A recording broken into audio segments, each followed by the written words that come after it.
특별히 이런 자료들은 제가 준비하지 않았고요. 이렇게 그냥 글씨 쓰면서 한번 머릿속을 좀 비우는 작업을 좀 해볼 예정입니다. 그래서 좀 영상이 길어질 수도 있기 때문에 좀 빨리 감기 이런 거나 아니면 2배속 이런 걸로 좀 시청하면은 좋을 것 같습니다. 왜 이 사람은, 이 덕후는 왜 비트에 꽂혀 있는지 여기에 대해서 좀 설명을 하면 좋을 것 같네요. 입문용이죠, 입문용. 제가 여기 입문했을 때가 한 1년 전 테슬라로 폭망을 했을 때 되게 고민이 많던 시절에 이 비트에 좀 관심을 가져야겠다. 아무래도 테슬라가 너무 이렇게 되다 보니까, 네, 이게 테슬라죠. 이게 5년간 횡보하는 이 테슬라 그림. 이때 좀 고민을 좀 많이 했어요. 어차피 테슬라도 우상향을 할 건데 이렇게 가는 것 같아. 테슬라는 이렇게 가다가 이렇게 가다가 이렇게 가는 건데, 지금 여기 있는 시점에서 고민이 많던 시기에서 기다리면 그래도 가죠. 테슬라도 가는데 갈 때 또 한번 고민하게 되는 거죠. 이걸 과연 내가 잘 버틸 수 있을까?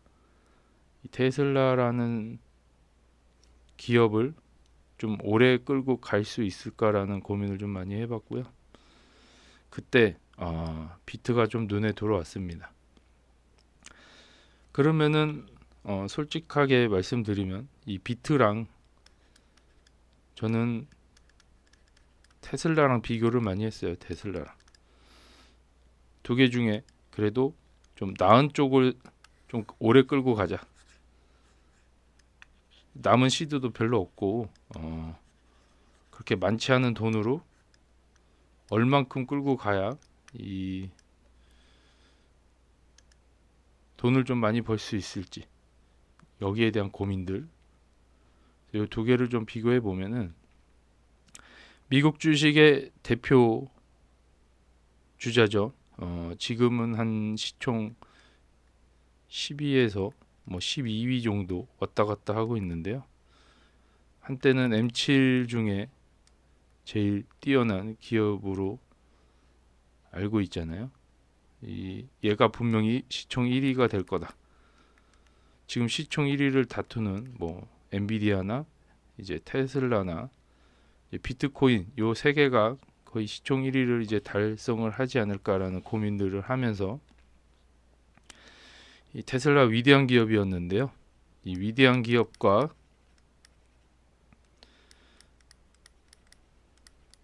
이제 비트랑 이제 비교를 하는 거예요. 비트를 좀 보고 여기 테슬라를 좀 비교해 보면,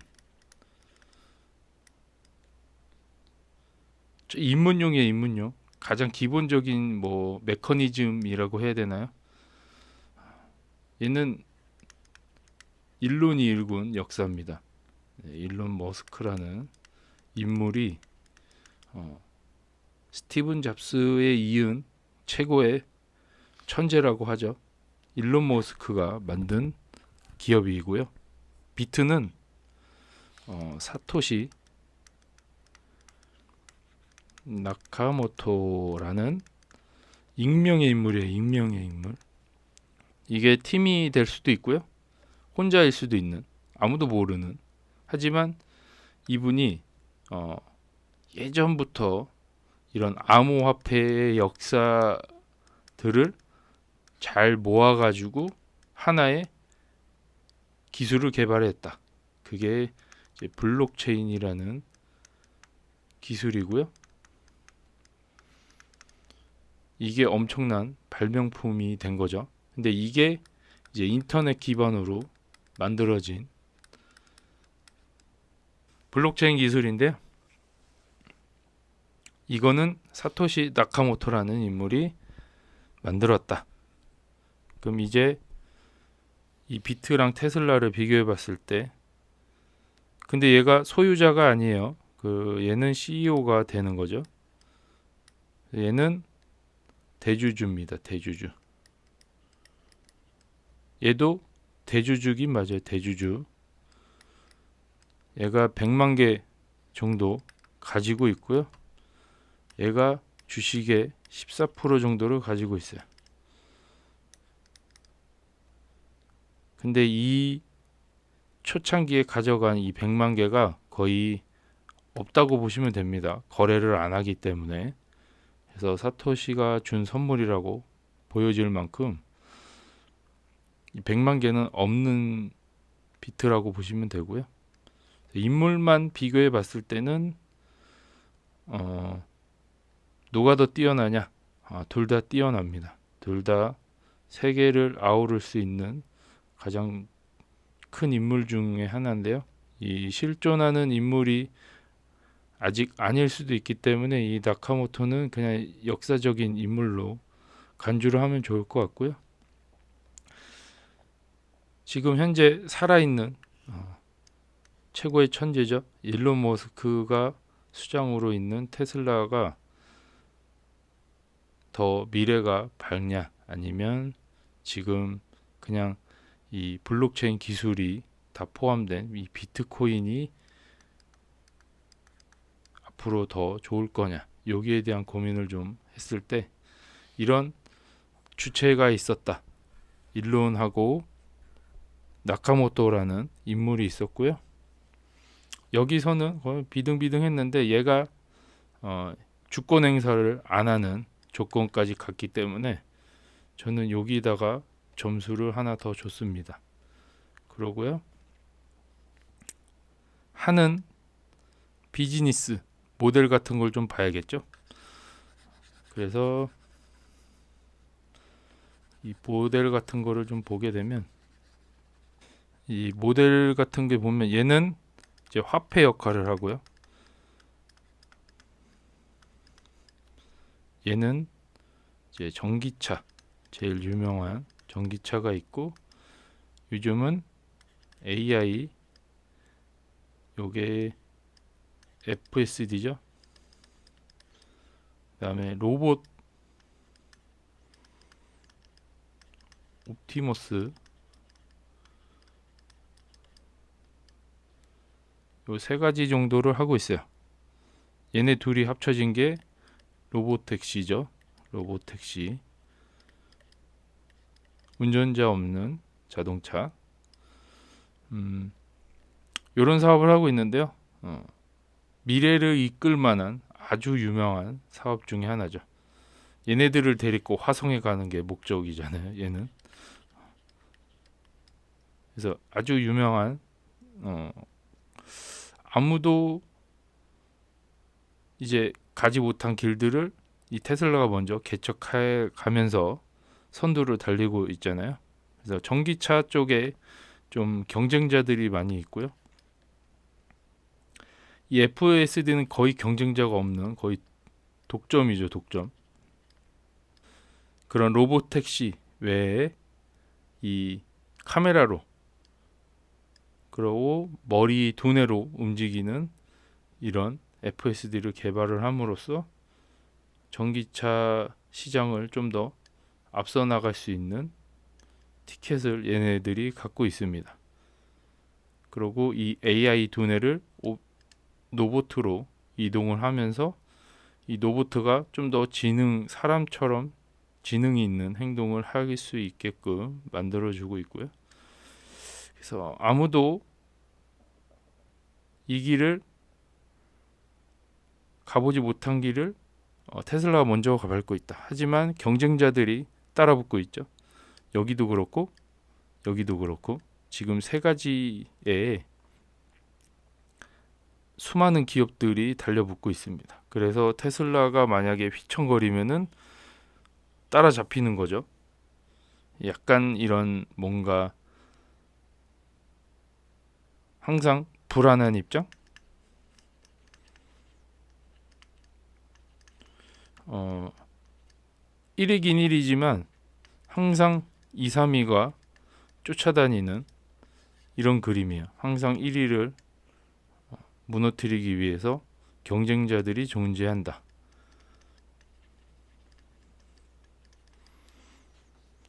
이제 비트코인 쪽을 한번 볼게요. 이 하고 있는 이 메커니즘, 기본적인 비트코인의 메커니즘은 화폐입니다. 화폐.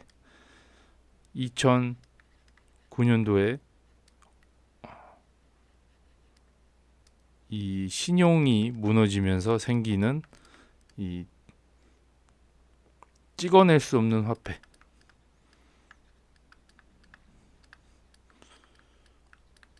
고정된 화폐를 개발을 했어요.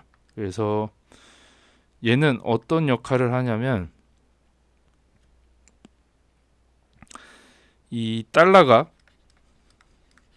무한히 찍어낼 때 이제 비트는 찍어내질 않습니다. 근데 왜 비트의 가격이 오르냐라고 했을 때는 달러 가치가 이렇게 하락을 하고 있기 때문에 상대적으로 올라가 보이는 거죠. 사실 올라가는 게 아닌데 비트의 가격은 항상 0입니다. 0. 올라가는 자산이 아니고요. 지금 26년도에도 1BTC고요. 2050년에도 1BTC입니다. 얘는 가격 변동이 원래 없는 거예요. 왜냐하면 수량도 고정되어 있고요. 가격이 변화가 없는. 그러니까 이게 시간이 지나도 똑같은 거죠. 하지만 이 화폐 가치가 떨어짐으로 인해서 지금 1억이라는 2026년에 1억이라는 게 이놈이 무한대로 풀리다 보니까 이게 무한대예요. 달러가. 이 비트코인이 가격이 2050년에는 100억이 간다. 이것도 반대의 개념으로 봤을 때 얘도 무한으로 올라가는 거죠. 네, 저는 이렇게 이해를 했습니다. 이 비트는 가격의 변동이 없지만 이 달러 가치 하락으로 인해서 표시되는 가격이 그냥 보여지는 가격이 오르는 거죠. 이렇게. 그래서 2010년에 1BTC를 산 사람이 이때 가격으로는 저렴하게 샀을지 몰라도 지금 가격으로는 1억이 간다. 이런 얘기입니다. 그만큼 화폐 가치가 떨어졌다라고 얘기를 하는 거죠. 이렇게 이해를 하시면 좋을 것 같고, 얘는 이런 메커니즘 때문에 가격이 올라 보이는 거죠. 그러면 얘는 리스크가 없냐? 이 비트코인은 얘는 경쟁자가 리스크잖아요. 이 테슬라는 경쟁자가 리스크인데, 왜냐하면 1등을 놓칠 수도 있잖아요. 이 비트코인은 리스크가 없는 자산이냐 라고 하면은 또 그렇지만은 않은 게 변동성이라는 게 리스크입니다. 네. 요게 리스크예요. 일반적으로 봤을 때는. 그래서 다시 설명을 드리자면 비트와 테슬라를 비교하고 있었잖아요.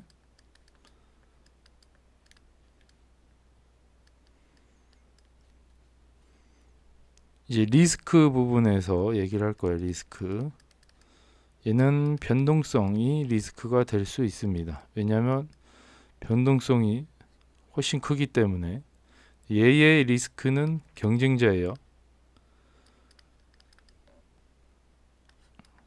1위를 뺏기면 그만큼 기업의 가치가 떨어지는 일이 되기 때문에, 그래서 이 비트코인은 리스크가 변동성이야. 이렇게 올라가다가도 다시 되돌리는 이 범주가 기타 주식들보다 훨씬 폭이 큽니다. 오르는 거를 절반만 되돌리는 게 아니고 다 되돌릴 수 있다라는 게 변동성이에요. 여기가 조금 우리가 간과하는 부분인데, 사실 요게 사실 투자의 가장 핵심 포인트죠. 이걸 못 버티니까 사람들이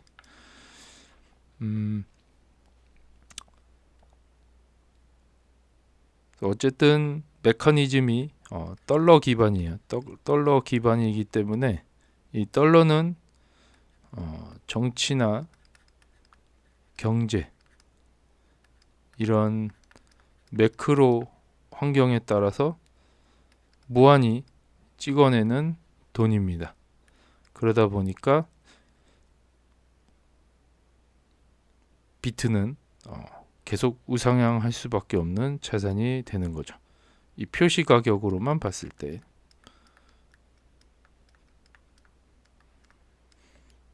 얘는 밸류에이션이라는 게 있어요. 이제 미래 가치를 끌어온다. 미래 가치를 얼마나 끌어올 거냐. 이게 밸류에이션을 30을 줄 건지 100을 줄 건지 500을 줄 건지, 이게 배수거든요.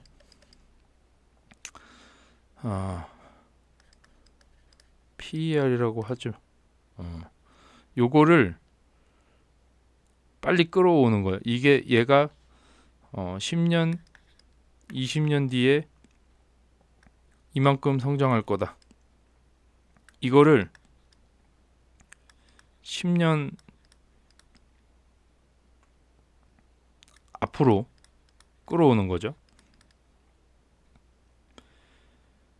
그래서 퍼가 높아질수록 좀 고평가다 라는 얘기가 나오고 있습니다. 퍼가 낮아질수록 좀 저평가 구역이고요. 그러다 보니까 지금 수익성에 조금 초점을 많이 맞추죠. 이 기업이 얼마를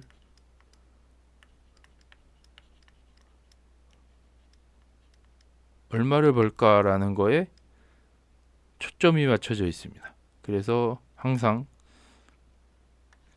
이제 3개월마다 실적 발표라는 거를 하죠.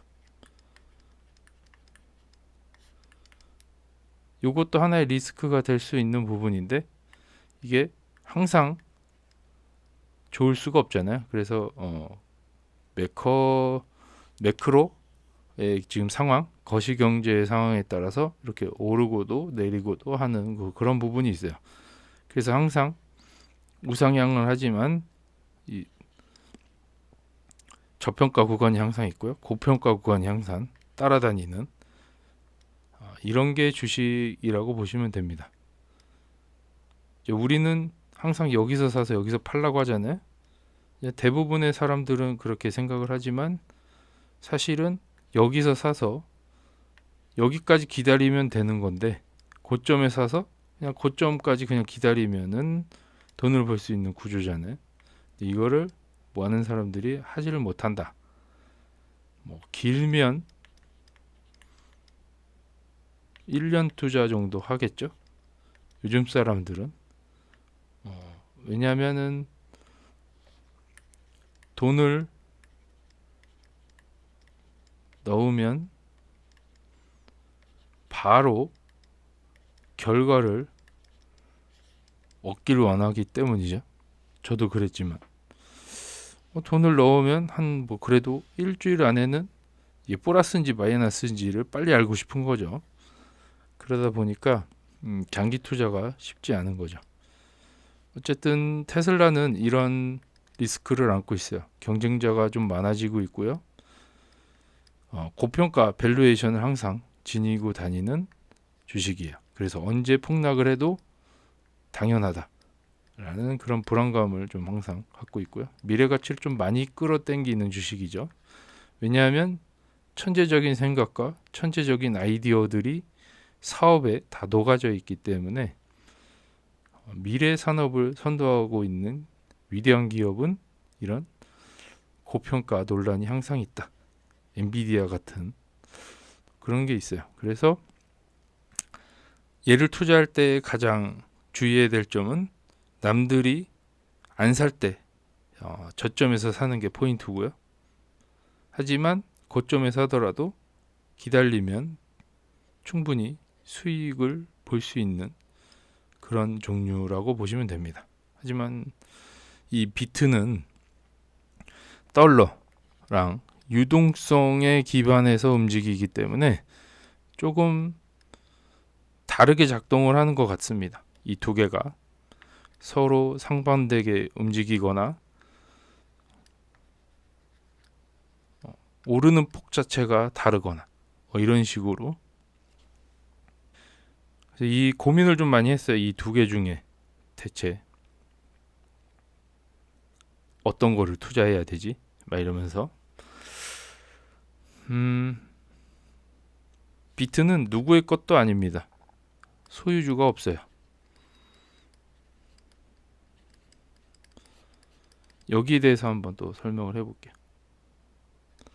비트는 소유자가 없습니다.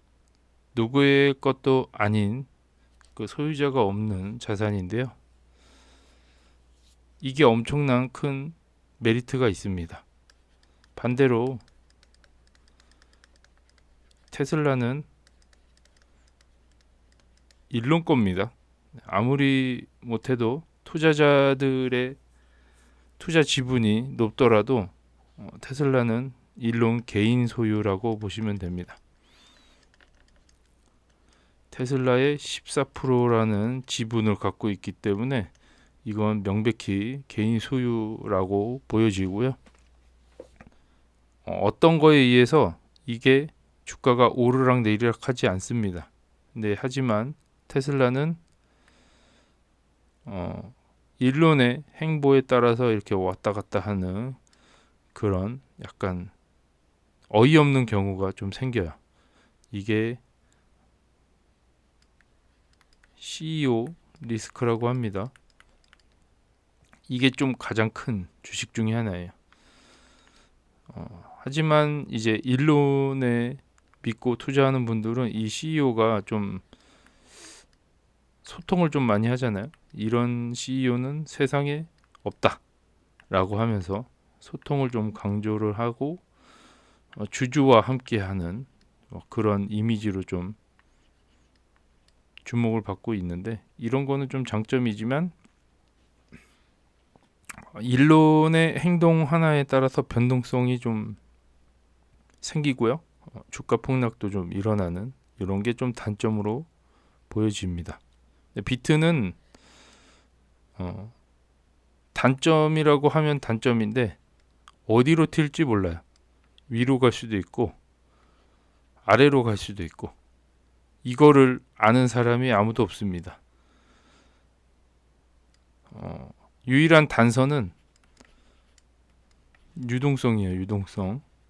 지금 돈이 풀리는지 안 풀리는지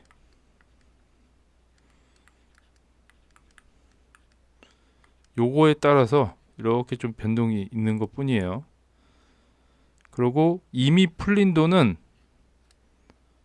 사실 회수가 잘 안 됩니다. 회수가 거의 불가능해요. 그래서 이미 뭐 비트코인이 뭐 이렇게 하면서 올라갔지만 이 돈을 다 회수할 수가 없어요. 이미 뿌린 돈들은 이 가격에 다 녹아져 있다라고 보여지고요. 그렇기 때문에 지금 비트가 0으로 간다. 0원으로 간다. 요거는 사실 불가능한 일이죠. 달러가 무한히 찍어내는 이 법정화폐 시스템에서는 얘가 무한대로 가는 거죠. 여기에 큰 메리트를 느꼈기 때문에 이 테슬라에서 이렇게 갔다고 보시면 돼요. 비트로 소유자도 없고 유동성에 따라서 갈 정도면은 그래도 리스크가 CEO보다는 훨씬 낫겠네. 그래도 돈이 안 풀릴 때 떨어지는 거는 주식들도 마찬가지니까 그렇게 따지고 보면 그래도 이게 좀 낫겠다. 그래서 여기는 오로지 수요와 공급의 법칙에 따라서 움직이는 그런 그림이죠. 뭐 수요가 높을 때는 올라가고 공급이 높을 때는 반대로 떨어지죠. 그러니까 수요가 떨어질 때 가격이 좀 낮아지는 그런 현상. 수요와 공급, 가격이 있는데요. 공급이 낮아질수록 수요가 높아질수록 가격은 올라간다.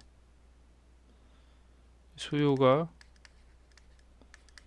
낮아지고 공급이 올라가면 가격이 낮아진다. 이 원리만 알고 있으면 투자하는데 큰 어려움은 없을 거라고 생각합니다. 근데 이제 공급이 우리가 이제 한정적으로 제한이 돼 있잖아요. 얘는 값이 정해져 있어요. 공급은 이제 수요에 따라서 올라가냐 내려가냐 요거만 보시면 됩니다. 이 공급은 한정돼 있는 수량이기 때문에 의미가 없어요. 계산을 안 해도 좋고 동일한 값이 나옵니다. 그러면 여기서 사람들이 사느냐에 따라서 가격은 천정부지로 올라가게 되는 거고요. 이제 못 사겠다. 지금 같은 하락장에서는 내다 팔게 되면 가격이 자동으로 낮아지는 거죠. 이 원리인데요. 뭐 떨어지는데 이유 없고 올라가는데 이유 없이 그냥 갑니다. 비트코인은 이게 이유를 찾으려고 할 필요가 없어요. 주식 같은 경우는 다 이유가 있어요. 이놈들은 뭔 일이 있어. 항상 갔다가 이유를 붙이기가 되게 편해요. 뉴스 같은 거 보면은 이 떨어지고 나서 이유가 갖다가 붙여져요. 왜 그랬는지. 근데 이 비트는 설명할 수가 없습니다. 그냥 짐작 같은 그런 의미? 돈이 갑자기 안 풀렸나? 아니면 수요가 좀 적어졌나? 뭐 이렇게 설명할 수는 없잖아요. 그러니까 주식같이 그냥 갖다 붙이는 겁니다. 얘도 아무 이유나 갖다 붙여서 이것 때문에 좀 떨어지지 않았나? 그것 때문에 떨어질 수도 있고요. 아닐 수도 있는데. 그래서 여기 뉴스에 너무 현혹되지 않았으면 하는 생각도 좀 있고요.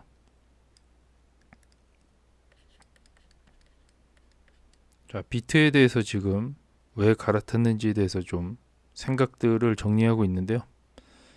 이제 특장점을 파악하는 게 중요합니다. 이거를 주식으로 생각을 해도 괜찮고요.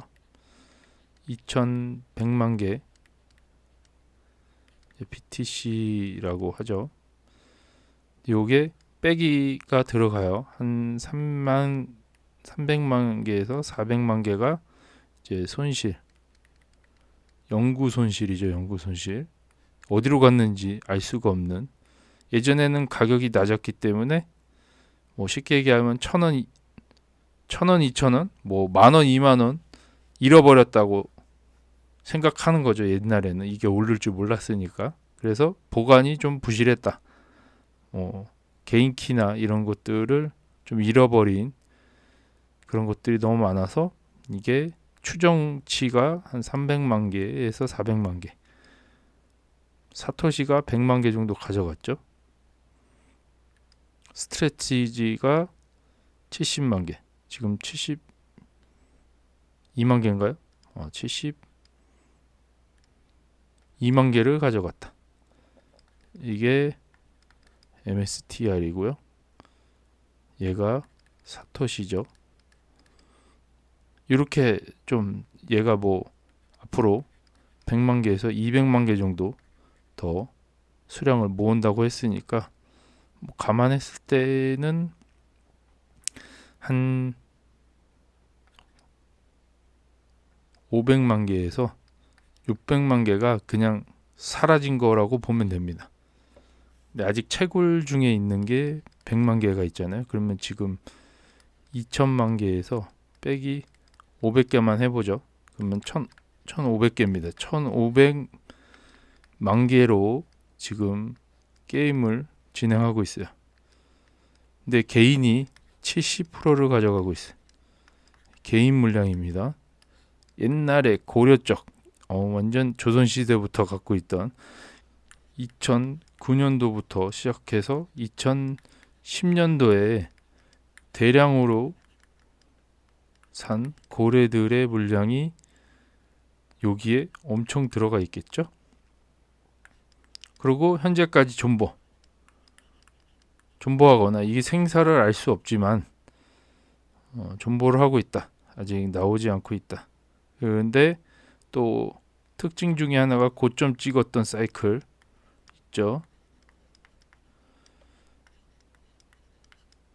이때 사이클의 시작점이죠. 4년 사이클이라고 하잖아요. 항상 이 4년마다 돌아오는 이 사이클에 지금 현재 시점까지 하면 이것도 4년이잖아요. 이 고점에 산 개인들이 또 있어요. 그죠? 고점에 개인이 산 물량들이 있습니다. 그리고 요 사이에 이제 기관들이 사기 시작하죠. 그럼 지금은 기관 물량이 좀 더 많겠죠? 이때까지만 해도 개인 물량, 개인들만 진행을 했으니까. 그래서 점유율이 70%나 되는 겁니다. 기관들은 기껏해야 한 20에서 30% 미만으로 보여지는데요. 이게 이제 기관들이 갖고 있는 물량이고, 이게 개인이 소유하고 있는 물량. 여기에 이제 스트래티지가 포함이 되겠죠. 이런 기업들, 이제 트레저리, 이런 비트코인 재무회사가 여기 안에 들어옵니다. 그래서 개인이 소유하고 있는 거죠. 이건 소유입니다. 이제 블랙록처럼 헷갈리는 게 거래세를 주요 수익원을 갖고 있는 이런 자산 운용사들은 이 비트코인에 전혀 관심이 없어요. 말 그대로 이 비트코인이 돈이 좀 되니까 이런 거를 만들어서 수수료를 받아먹고 있습니다. 아이비트 이런 거죠. 이 대표적인 여기에 돈이 좀 많이 몰리니까 여기에 뭐 두종구죠. 도종구 쿠키라고 보시면 돼요. 이 남들이 많이 사 먹으니까 아예 대량으로 만들어 버리자. 우리 상품으로 대신에 돈 좀만 줘. 이런 거죠. 0.25% 이제 이게 보유 운용 수수료죠. 운용 수수료. 이거 만들었는데 그냥 돈을 가져가는 비율이 0.25입니다. 거래할 때마다 내는 거래세도 포인트가 되겠죠. 수수료라고 하는데 수수료 장사를 하고 있어요. 블랙록은. 하지만 얘네들은 수수료 장사를 하는 게 아니고 자산을 높이는 거죠. 이 기업 그 자체입니다. 이 비트코인을 기반으로 한 기업의 자산을 높이는 그게 포인트라고 보시면 돼요. 그러니까 여기 기업보다는 이쪽 기업으로 가야겠죠. 비트코인으로 수익원을 창출을 해서 사업을 영위하는, 저희는 이제 스트래티지라는 이 기업을 좀 주목하고 있잖아요. 그래서 이 비트는 70%의 개인이 소유하고 있다. 그래서 이거를 가져가기 위한 싸움을 하고 있습니다. 지금 현재 기관이 이 물량들을 좀 빼내기 위해서 요러고 있는 거죠. 지금 떨어뜨렸다가 다시 올렸다가 떨어뜨렸다가 무한 반복입니다. 이거. 그래도 비트가 좋은 이유는 이렇게 행보를 하다가도 한 번에 쏩니다. 그러고 요런 짓을 많이 해요. 비트가. 그래프를 대부분 보면은 이 주식하고는 좀 다르게, 주식은 그래도 이렇게 올라간다고 하잖아요. 우리 흔히 말하는 ABC 1, 2, 3, 4, 5로 갔다가 ABC로 떨어지는 요런 그래프인데, 이 비트코인은 행보를 좀 자주 해요. 그리고 한번 퍼올리고 행보하고 퍼올리고, 그러니까 여기서 다 나가 떨어지는 거죠. 여기서 퍼올리기 전에 이게 길면은 1년이니까, 요게 길면은 뭐 6개월, 짧으면 뭐 1개월 뭐 이렇게 되는데, 근데 올릴 때 순식간에 올라가립니다. 순식간에. 퍼올리는 거는 기가 막혀요. 그래서 요런 패턴하고 좀 다르게 움직이는 거를 좀 인지하고 비트에 투자하는 거를 좀 추천드립니다. 이제 비트는 2,100만 개, 그다음에 달러, 해지 자산,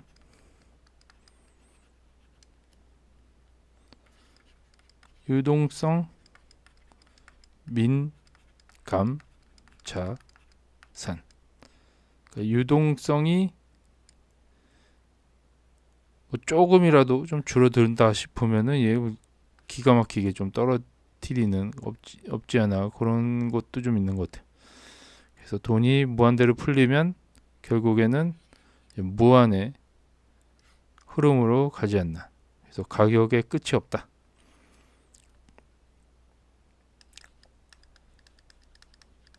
테슬라는 실적이 있기 때문에 올라가다가 어느 순간 이렇게 가는 거죠.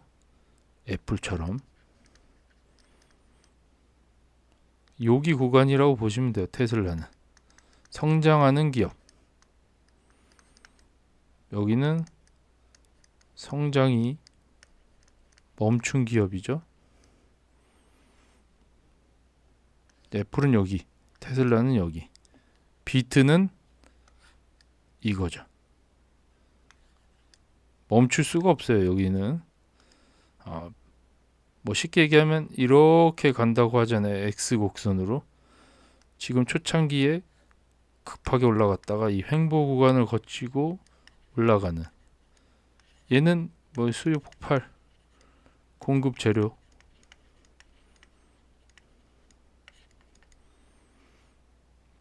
다시 올라간다. 이렇게 행보를 하더라도 결국 또 올라간다. 근데 기업들은 가다가 꺾이는 게 포인트고, 결국엔 쇠락의 길을 걷는, 뭐 이게 시스코 뭐 이런 거 한때 엄청난 폭풍을 이루었지만 결국에는 꺼지는 이런 기업. 지금 M7 기업 외에는 성장성이 두드러지는 기업들이 없잖아요. 다들 500개 기업에 493개가 좀비 기업이라고 하잖아요. 7개 기업 빼고 이거를 투자하면 현타가 옵니다. 그래서 500개를 투자를 하면 현타가 오고요. 이 100개도 현타가 와요. 결국에는 현타가 옵니다. 왜냐면 쓸데리 없는 거를 좀 제거를 하고 싶거든요. 이게 100개를 나열을 하면 1등, 2등, 3등 이렇게 있잖아요. 그래서 점점점점 하고 100개 이렇게 있는데 이거만 가져가고 싶은데 요놈들이 패키지로 따라오는 거죠.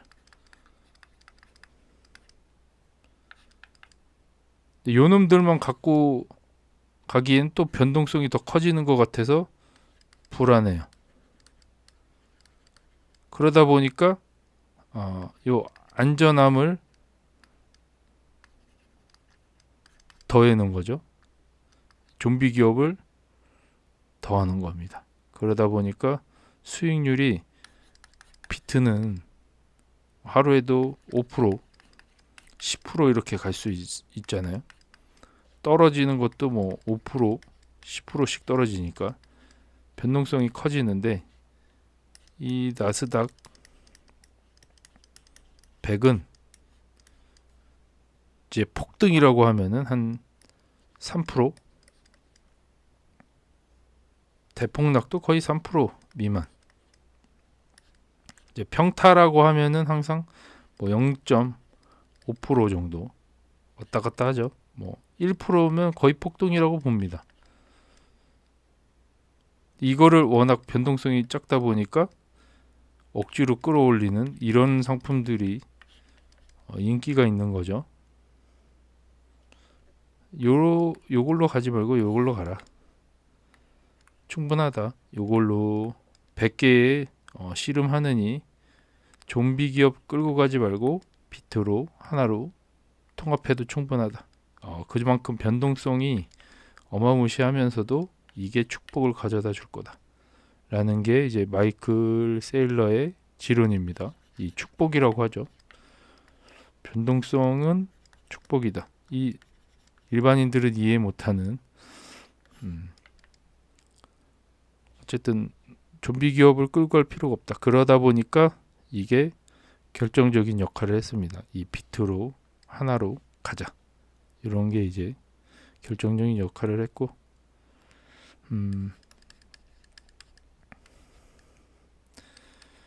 얘가 희소성이 있잖아요. 네, 화폐라고도 했잖아요. 이제 상점에서 결제가 가능합니다. 네, 환전이 필요 없어요. 예, 여행 다니는 거 좋아하시는 분, 해외 여행이죠. 이거 하나면 됩니다. 비트코인 하나면 환전 없이 가가지고 오히려 한국보다 외국이 더 잘 돼 있다고 얘기를 들었는데요. 결제를 할 수 있고요. 이 개인 지갑이라는 거를 사용을 합니다. 개인 키, 이게 암호죠, 암호. 니모니 12개 혹은 24개로 키를 복구를 할 수가 있고요.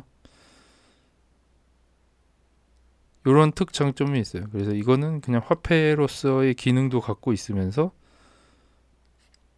이제 가치 저장의 기능도 갖고 있다. 그래서 지금 26년에 1억이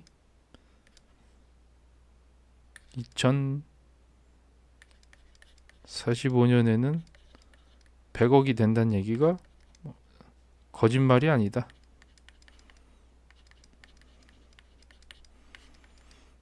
이거가 이제 장기 플랜입니다. 뭐 2045년에는 제 나이가 60을 조금 넘어섰겠네요. 지금으로부터 한 20년 후니까. 그래서 요 하나를 갖는 게 이제 대부분 목적인데 돈이 없다 보니까 0.1개도 충분하다. 이런 얘기가 나오는 겁니다. 그 공을 하나 빼면 그래도 10억이니까. 10년 전이나 지금이나 10억을 모으는 게 사실 쉽지 않잖아요. 일반인이 회사원이고 사업을 하지 않는다면 절대 모을 수 없는 금액이죠. 투자나 이런 거를 통해서 10억을 만드는데 이 10억은 어마어마한 숫자가 될 수 있다. 그래서 한국은 이 10억을 모으기 위해서 대부분은 부동산이라는 걸 투자를 하잖아요. 부동산이 레버리지를 쓰기 때문에 부동산을 예를 들면은 5억 플러스 남의 돈 5억을 통해서 10억짜리 아파트를 사는 구조잖아요. 은행돈. 근데 요거는 이제 내 돈인데 내 돈도 여기저기 끌어왔겠죠. 이게 원래 돈이 이렇게 많으신 분 예를 들었을 때 근데 원래 또 돈이 있으신 분이야. 요 10억을 만든 다음에 이제 아파트로 하나 산 다음에 대부분 1급지 아니면 2급지 정도 서울 안에서 사죠. 그러면 요게 10년 뒤에 2배가 돼서 20억이 되고 30억이 되고 지금은 50억짜리 아파트가 있잖아요. 좀 비싼 데는 100억까지도 가는 이 플랜인데 이게 그래봤자 100%고요. 이게 200%인가요? 300%인가요? 계산이 안 되지만 한 200~300%가 되겠다.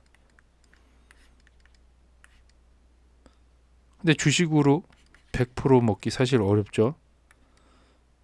그래도 손쉽게 부동산보다 100%, 500% 가능한. 그래서 우리는 맨날 레버리지를 쓰잖아요. 2배짜리, 3배짜리 이런 거 하잖아요. 타이밍만 기가 막히면은 이 아파트의 이 10년마다 올라가거나 5년마다 올라가는 이 흐름을 따라잡을 수 있다. 주식으로. 그래서 많은 분들이 부동산에서 주식으로 많이 갈아탔고 지금 주식하는 분들이 비트로 많이 갔다. 이 비트는 연평균 성장률이 50, 60 엄청난 자산이죠. 지금 1년간 이제 횡보 요러고 있기 때문에 지금 사람들이 거들떠도 안 보는 이런 상황인데 이거를 지금 이겨내는 구간입니다. 쉽게 얘기하면은 1년 동안 0%라고 치죠. 마이너스일 수도 있지만 마이너스 한 10% 내외 이렇게 약간 좀 저평가 구간이었는데 1년 동안 근데 다음 1년 동안 100%, 300% 올려가지고 이 평균치를 맞춘다라는 거죠. 그렇기 때문에 이 비트코인은 또 나스닥과는 또 다른 개념이다. 이걸 이해하면은 좋을 것 같고요. 횡보 지금 하락장이라고 해서 53%까지 지금 맞았잖아요. 근데 이거 다 견뎠다. 지금 현재로서는 아주 좋은 상황이다. 이 100%만 올라도 0%가 되고 300%가 오르면 이제 연평균 50에서 60이 되는 거죠. 꾸준히 이렇게 오르락 내리락 하면서도 올라가는 자산이 이제 비트라고 보시면 됩니다. 그래서 연평균 50% 정도를 달성하고 있는 게 비트다. 그래서 수익률 면에서 이제 수익률 면에서 원탑이죠. 원탑. 이제 테슬라가 연 한 40에서 45% 정도 올라간다고 합니다. 비트는 50에서 60% 정도. 수익률도 좋고 이제 변동성은 솔직히 얘가 좀 더 높죠. 변동성 쪽에서는 얘가 더 높습니다. 그래서 좀 더 안정적인 투자를 원한다면 테슬라로 가는 게, 비트를 투자하는 입장에서 보면은 얘가 좀 더 안정적이죠. 얘는 좀 공격적이고요. 10년에서 10년에 10억을 간다는 게 단기 플랜이고요. 여기는 10년에 이제 옵티머스, 이게 3천만 원, 이게 단기 플랜인데, 여기도 주가가 한 10배 정도 성장하는 게 목표입니다. 지금 1억에서 10억 가는 거랑 얘 10배 가는 거랑 똑같아요. 어떤 거를 투자하느냐, 만약에 쉽게 얘기하면 10배를 똑같이 10년 뒤에 성장한다고 볼게요. 지금 400달러에서 10년 뒤에 4,000달러가 돼요. 얘는 지금 1억에서 10년 뒤에 10억. 그 이유가 문제입니다. 그 이유가 지금 옵티머스의 성장세를 다 끌어당긴 게 10배예요.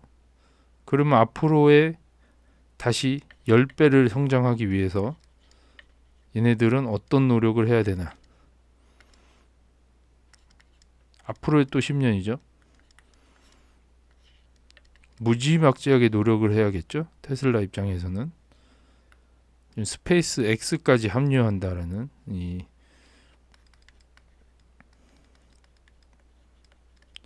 상장 대신에 거의 합병이죠. 합병. 오죽하면 합병을 하겠어요. 이 합병을 하면 10배가 뭐예요? 뭐 100배도 가능하겠죠. 이런 걸 노리는 것 같습니다. 훨씬 더 커지는, 덩치를 더 키우는 방향으로 가는 것 같아요. 이 성장에 한계가 있기 때문에 아예 파이 사이즈를 되게 키운다. 이게 테슬라가 가는 방향이고요. 얘가 20년 뒤에는 그냥 화폐 가치 하락으로 자동으로 아주 별다른 노력 없이 100억에 갑니다. 이 두 개의 차이예요. 그래서 이 두 개를 보면은 답이 나오지 않나. 얘는 죽어라고 일을 하고 유망한 자기 기업이지만 스페이스 X까지 합병을 추진하고 있는 상황. 파이를 키우기 위해서. 근데 비트 진영에서는 별다른 노력 없이 트럼프가 돈을 막 풀잖아요. 민주당이 또 되면은 또 얘는 또 안 풀을 것 같아요. 더 많이 풀지. 사람들의 표를 얻기 위해서 돈은 무한히 찍어낸다. 그래서 이 비트코인은 멈출 수 없는 에너지이자 자산이다. 이거는 제가 이해했던 부분 중에 가장 테슬라보다 뛰어났던 부분입니다. 노력 없이 올라갈 수 있는 자산. 테슬라는 개같이 일해서 올라가는 자산. 안 되다 보니까 덩치까지 키워야 되는 이런 자산. 그렇게 보시면 좀 앞으로의 뭐 10배 가는 주식, 100배 가는 주식을 찾았을 때 두 개 다 100배를 갈 수 있지만 이제 난이도가 다르다. 이제 비트도 5년간 횡보를 했고요.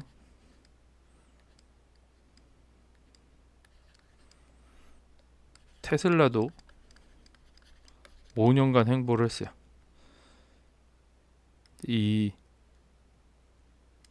이렇게 만나는 구간하고 얘는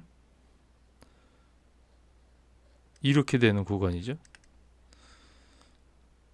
얘는 이렇게 간다가 한 표고요. 얘도 이렇게 간다가 한 표잖아요.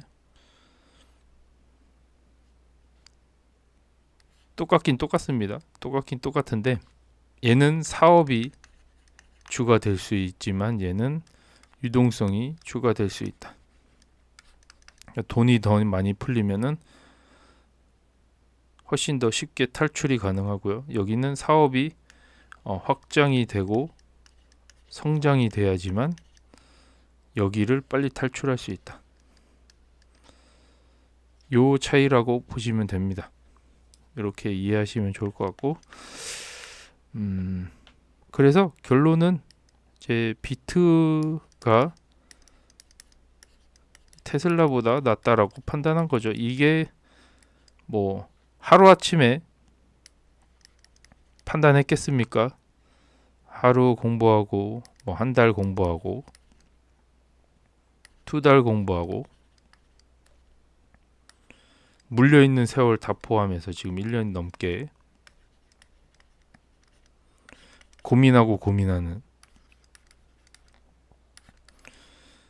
고민 단계에서 이제 확신의 단계로 이렇게 가고 있습니다. 저는 이 단계 이제 고민을 끝내고 얘가 그래도 답이다 라고 판단하는 이 확신의 단계에 있고요. 여기다가 이제 돈을 넣으면 됩니다. 근데 워낙 앞전에 좀 삽질을 많이 해서 시드가 지금 300 남아 있기 때문에 좀 아쉽습니다. 이 영상을 보고 많은 분들이 비트로 좀 갈아탔으면 하는 바람이 있고요. 이게 사실 비트가 좋다라고 해서 올 사람이 몇 명이나 되겠습니까? 그냥 이게 제가 봤던 상황 중에서는 그래도 이게 좀 낫지 않나? 뭐 그냥 객관적으로 알아서 판단하시길 바랍니다. 그래서 예를 들어서 테슬라를 비교했지만, 왜냐하면 공부한 기업이 M7 중에서는 테슬라가 유일합니다.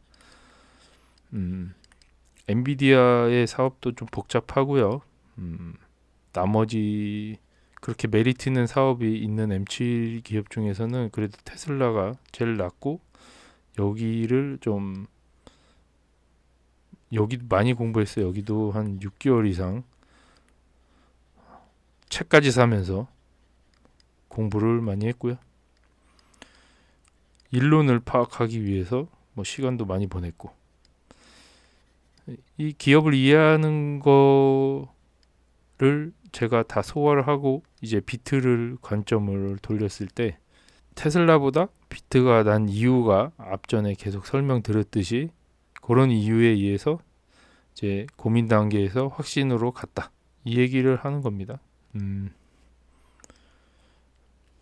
비트가 테슬라보다 훨씬 난 상황이고, 이제 비트를 이제 이해했다. 뭐 100% 이해한 건 아니지만 한 지금 20% 이해했다고 칩시다.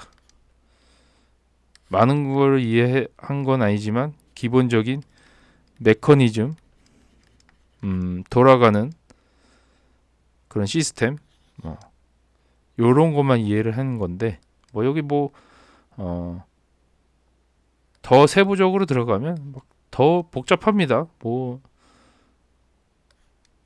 아무리 얘기해도 이해 못하는 그런 되게 복잡한 그런 비트코인의 뭐 구동하는 방식, 구동 방식, 뭐 암호화폐, 뭐 화폐라고 하죠. 이 암호 방식, 이 암호가 어떻게 굴러가는지 복잡해요. 뭐 이중 결제, 뭐 이런 복잡한 내용들, 이 백서의 내용을 솔직히 한 10%도 이해를 못합니다. 근데 이런 메커니즘만 이해를 해도 투자가 가능하다. 이거를 다 이해할 필요는 없다. 제가 봤을 때는. 왜냐하면 일반인들은 가격을 보고요. 저 같은 사람은 이런 메커니즘을 보고, 어떤 사람은 이렇게 설계가 이렇게 좀 잘 돼 있는 이런 걸 보는 사람들도 있잖아요. 그래서 비트를 20%만 이해를 해도 투자하는 데는 전혀 문제가 없다라고 판단합니다. 그래서 이 기본적인 돌아가는 방식을 대충만 알고 있어도 이거 때문에 이렇게 움직이는구나. 이 비트는 블록체인 기술이라고 그랬잖아요.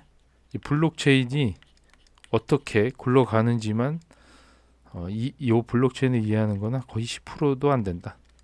하지만 요거를 비트코인이라고 하잖아요. 이 비트코인을 이름을 왜 코인으로 줬는지 모르겠지만 이놈이 이놈이다. 이 동전이라는 이 코인 때문에 이 어감이 이 도박하는 것 같아가지고 아무튼 이 도박의 성격이 좀 있는 이 코인, 이 다 알트코인 때문에 그래. 알트코인 이 약간 변종이죠. 이 블록체인의 변종. 이더리움. 그래, 이더리움은 저는 약간 테슬라급이라고 봅니다. 비트코인하고 그래도 용호상박할 수 있는 유일한 알트코인. 나머지는 쓰레기. 어쩔 수 없는 쓰레기예요. 왜냐하면 세상은 1등을 원하지 2등을 원하지 않습니다. 그래서 비트코인이 마음에 안 든다. 나는 무조건 알트코인이다. 수익률 더 좋죠. 비트를 능가하는 수익률이죠. 요 이더리움이. 나는 무조건 또 수익률 찾아가겠다. 그러면 이더리움에 투자하시고, 무한 복제가 가능한 게 단점이죠. 희소성이라는 게 없습니다. 여기서 이제 비트코인의 차이가 있는데, 어쨌든 세상은 1등을 원하기 때문에 비트코인이 1등이다. 기본적인 메커니즘만 이해해도 비트에 투자할 수 있으니까 충분히 고려해 보시라 라는 얘기를 오늘 해봤습니다. 영상이 길어졌는데요. 오늘은 비트코인을 선택한 이유에 대해서 두서없이 막 생각나는 대로 얘기해 봤고요. 결론은 비트코인은 도박은 아니다 라고 얘기해 주고 싶고요. 가짜 돈도 아닙니다. 실물이 없지만 실물이 없는 그런 돈이지만 그래도 이 가짜 돈이 흔히 말하는 요 달러잖아요. 달러. 이 비트코인 세계관에서는 가짜 돈이 달러예요. 요거는 진짜 돈입니다. 요 세계관에 입문하시면은 요렇게 보여요. 가짜 돈도 아니고 영원으로 안 갑니다. 얘는 무한으로 가요. 요 메커니즘만 이해하면은 좀 투자가 쉽지 않나 라고 생각을 해봅니다. 제가 짧은 견해지만 20% 이해한 거를 얘기한 거예요. 20% 이해한 거 갖고 투자를 한다고 라고 생각을 할 수 있겠지만 20% 이해했는데 테슬라를 능가할 만한 이점을 찾았다 라고 하면은 투자하는 겁니다. 그래서 모든 사람들이 500에 심취해 있지 않고 100개에 심취해 있지 않고 이렇게 M7에 갔다가 결국 가는 게 비트다 라고 아시면 됩니다. 이게 일반 루트예요. 투자 루트. 이게 초심자 이제 조금 변동성을 이긴 이제 약간 뭐랄까 1년 차라고 할까요? 요거는 개별 주식이니까 요거는 거의 산전수전 다 겪은 3년에서 4년 차 정도만 접근할 수 있겠죠. 근데 결국에는 이 비트로 오는 거는 5년에서 10년 정도 이 고인물들만 그래도 빨리 이해를 하고 넘어오지 않았나. 이거 해보니까 이거 답이 없더라. 근데 우리는 맨날 M7에 투자 안 하잖아요. 수익률이 기껏해야 연 30% 정도 되는 여기인데 얘는 그나마 변동성이 있는 얘로 40% 정도 수익률을 원하잖아요. 근데 얘도 만족을 못 해가지고 이렇게 계잡주라는 거를 투자하잖아요. 쓰레기입니다. 이 계잡주. 이거 몇 번 물리다 보면은 얘 물리는 거보다 지금 우리 MST3에 물리는 요게 개잡주처럼 움직이고 있지만 심리적으로 얘가 좀 더 나아요. 저는 지금 이게 300만 원 남아 있지만 얘때 개잡주 뭐 여러 가지 4848 제가 나열한 목록만 100개가 넘는 기업을 4848 하면서 이런 돈도 많고 봤지만 비즈니스 모델을 다 이해하는 건 불가능합니다. 그냥 오르고 사는 거 거기에 맞춰서 사고 팔다고 해야 되나? 뭐 사고 파는 거에 그냥 중점을 둔 개잡주죠.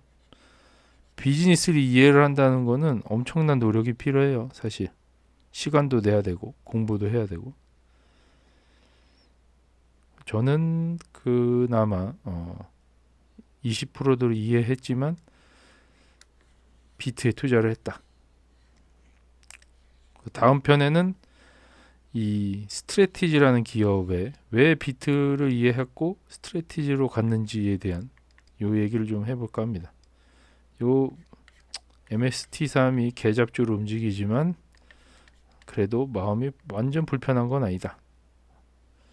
이 얘기를 다음번에는 해보도록 하겠습니다. 오늘 끝까지 시청해 주셔서 감사합니다.